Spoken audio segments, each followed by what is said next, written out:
কানে হেডফোন লাগিয়ে মনের আনন্দে গান শুনতেছিলাম আর গল্প লিখতেছি। হঠাৎ একটি মেয়ে আইডি থেকে মেসেজ আসলো।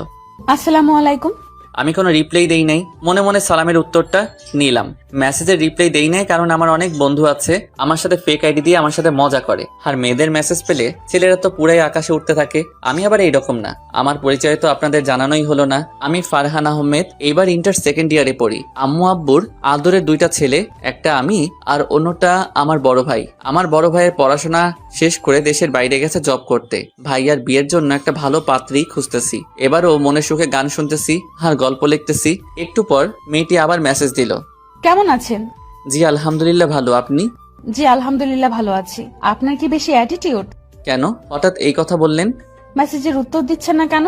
একটু কাজে ব্যস্ত ছিলাম। ও, আপনার বাসা কোথায়? রাস্তার সাথে। আর আপনার? ঢাকা। মজা করেন না, বলেন।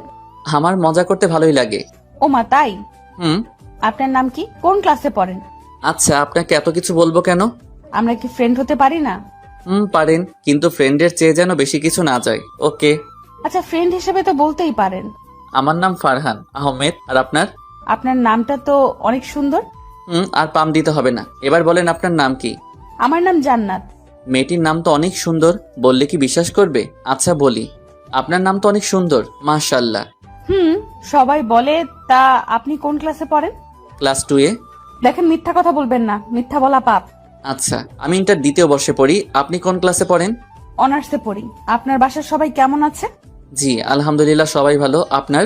জি আলহামদুলিল্লাহ ভালো। আপনার বাসা কোথায় বললেন না তো? নারায়ণগঞ্জ।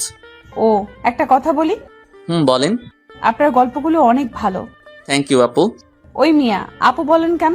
ভালো লাগে, আর আপনি তো আমার বড়। এত ভালো লাগতে হবে না। আমি আপনার বড় তো কি হয়েছে, বড় হইলে কি আপু বলতে হবে নাকি? বলতে হবে তো, না হলে আবার লোকে বলবে আমি খারাপ। খারাপ বলুক, তবু আমাকে আপু বলবেন না, ওকে? কেন, আপু বললে কি হবে? আপু বলছি আপু বলতেন না, তো আপু বলবেন না, বুঝছেন? আর একবার যদি আপু বলেন তাহলে তাহলে কি আপু? যান, আপনার সাথে কথা বলবো না। ওকে, না বললেন। আল্লাহ হাফেজ, ভালো থাকেন। ওই ওই ফারহান, জি বলেন আপু। প্লিজ আমাকে আপু বললেন না, প্লিজ প্লিজ প্লিজ।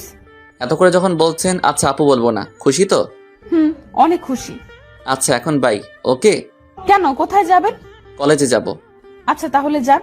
তারপর আমি রেডি হয়ে নাস্তা খেয়ে কলেজে গেলাম। কলেজে গিয়ে বন্ধুদের সাথে আড্ডা দিয়ে ক্লাসে গেলাম। ফারহান, একটা জিনিস নোটিস করছিস? কি জিনিস বন্ধু?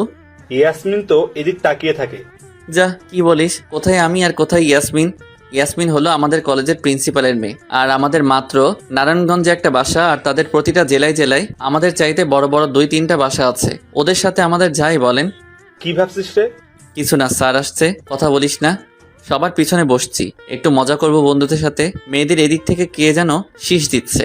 এই, কে শেষ দিছে? আর একবার যদি পাই তাহলে খবর আছে। এই স্যারের ক্লাসটা ভালো লাগে তাই মনোযোগ দিয়ে শুনতেছি। হঠাৎ আবার কে যেন শীষ দিল। এই, কে শেষ দিছে রে? স্যার, ফারহান শীষ দিচ্ছে, আমি দেখছি। আমি তো শুনে